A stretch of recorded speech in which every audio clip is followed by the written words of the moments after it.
Chandrawatiganj police को मिली सफलता। गुंडा निगरानी बदमाश परेड। धार जिले के बाकानेर में अवैध फायर आर्म्स निर्माण की फैक्ट्री को किया ध्वस्त। करमरजी पुलिस ने नशीली सिरप के विक्रेता को किया गिरफ्तार।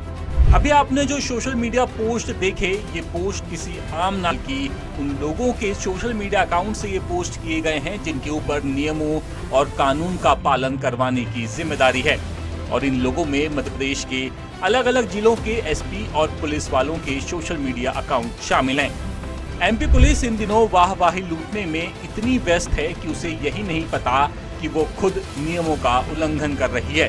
जबलपुर, सिंगरौली, सीधी, हरदा, मंदसौर, इंदौर ग्रामीण, धार, नीमच, छतरपुर जैसे जिलों से पुलिस के ऑफिशियल सोशल मीडिया अकाउंट्स के साथ साथ एसपी के अकाउंट से भी आरोपियों की तस्वीरें लगातार जारी की जा रही हैं, जिसमें अवैध मादक पदार्थ, गांजा, चोरी, आर्म्स एक्ट के आरोपियों के साथ साथ हत्या के आरोपियों की तस्वीरें भी शामिल हैं। इसके साथ ही अलग अलग जिलों में आरोपियों का जुलूस भी निकाला जा रहा है। बीते दिनों भोपाल से सामने आए मामले के बाद नरसिंहपुर में भी गोली चलने के मामले में आरोपियों का सरे बाजार जुलूस निकाला गया, जबकि home department of Madhya Pradesh के सोशल मीडिया अकाउंट से तो जयपुर बम ब्लास्ट के आरोपी की तस्वीर ही खुलेआम शेयर कर दी गई। वाहवाही लूटने और फोटो सेशन के शौक में पुलिस ये भी नहीं समझ पा रही है कि वो खुद ही कानून की धज्जियां उड़ा रही है और इस बात का फायदा आरोपी कोर्ट में उठा रहे हैं। दरअसल हाईकोर्ट एक आदेश पहले ही जारी कर चुका है कि किसी भी हाल में गिरफ्तार व्यक्ति को मीडिया के सामने पेश ना करें, लेकिन उसके बाद भी पुलिस न सुनने को तैयार है न समझने को। मीडिया तो छोड़िए, एमपी पुलिस सोशल मीडिया को भी नहीं छोड़ रही है। सोशल मीडिया पर आपको कई आरोपियों की तस्वीरें और वीडियो मिल जाएंगे जिनका जुलूस या फोटो सेशन एमपी पुलिस ने किया होगा। और ये तो कुछ भी नहीं, सिवनी के एसपी ने अपने आधिकारिक सोशल मीडिया अकाउंट पर एक प्रेस नोट जारी किया जिसमें लखनादौन थाना क्षेत्र में एक नाबालिग का अपहरण किया गया और फिर उसके साथ रेप हुआ। इस मामले में सिवनी के एसपी ने जो प्रेस नोट जारी किया उसमें पीड़िता के पिता का नाम जाहिर किया गया, जो सुप्रीम कोर्ट के निर्देशों और पॉक्सो अधिनियम का सीधा उल्लंघन है। और अब यहाँ सवाल ये खड़ा होता है कि क्या पुलिस अपने इन अधिकारियों के खिलाफ पॉक्सो एक्ट के तहत मामला दर्ज करेगी। इन मामलों में जब हमने एडवोकेट मोहम्मद अली से बात की तो उन्होंने बताया कि आरोपी की फोटो और नाम जाहिर करना क्यों गलत है। जब तक अपराध सिद्ध नहीं होता कोई व्यक्ति अपराधी नहीं होता। आप उसको अपराध सिद्ध होने के पहले ही अपराधी घोषित करके उसका जुलूस निकाल कर उसका अपमान कर रहे हैं तो वो अनुचित है, नंबर 1। नंबर 2, ऐसे एक प्रकरण जिनमें की पहचान की कार्रवाई निश्चित करने के पश्चात ही सजा हो सकती है, ऐसे प्रकरण में तो उसका चेहरा नकाब में कवर करके ही पुलिस को बाहर निकालना चाहिए, पब्लिक में एक्सपोजर नहीं होना चाहिए और उसको अदालत में पेश करना चाहिए नकाब में। और ऐसे निर्देशन सुप्रीम कोर्ट से भी जारी हुए हैं, जो कि कई प्रकरणों में पुलिस फॉलो भी करती है, वो कुछ प्रकरण में नहीं करती, पुलिस की मर्जी होती है।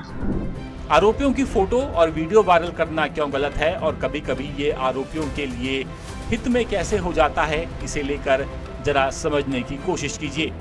दरअसल सुप्रीम कोर्ट में एक मामला दायर किया गया था जिसमें हत्या के आरोपी ने कोर्ट में हुई उसकी शिनाख्त परेड को चैलेंज किया। याचिका में निवेदन किया गया कि आरोपी का चेहरा थाने में ही सबको पहले ही दिखाया जा चुका है, इसके बाद उसकी कोर्ट में की गई शिनाख्त परेड मायने नहीं रखती। इसे सुप्रीम कोर्ट ने सही माना और आरोपी को हत्या के केस से बरी कर दिया।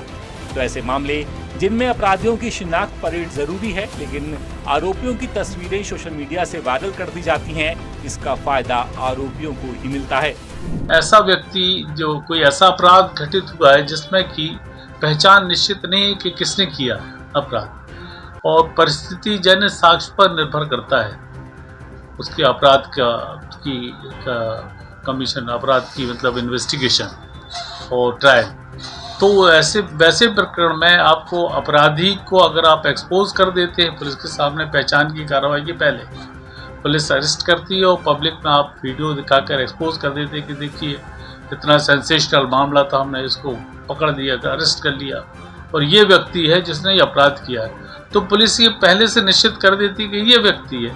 उसके पश्चात अगर कोई पहचान की कार्रवाई होती तो इस प्रकार की पहचान की कार्रवाई दूषित होती है और इस प्रकार के प्रकरण में अपराधी को सजा दिलाने के लिए पहचान की कार्रवाई बहुत ही महत्वपूर्ण होती है और उसको तब वो महत्वपूर्ण होगी और तब वो उचित मानी जाएगी जबकि पहचान अदालत के समक्ष या उसकी जो पहचान कार्रवाई का तरीका है, उसका प्रोसीजर है, उसके अनुसार जब तक कार्रवाई नहीं हो रही है कानून प्रावधान के अनुसार, उसके पूर्व ही यदि उसको एक्सपोज किया जा रहा है तो फिर वो पहचान की कार्रवाई दूषित हो जाती है।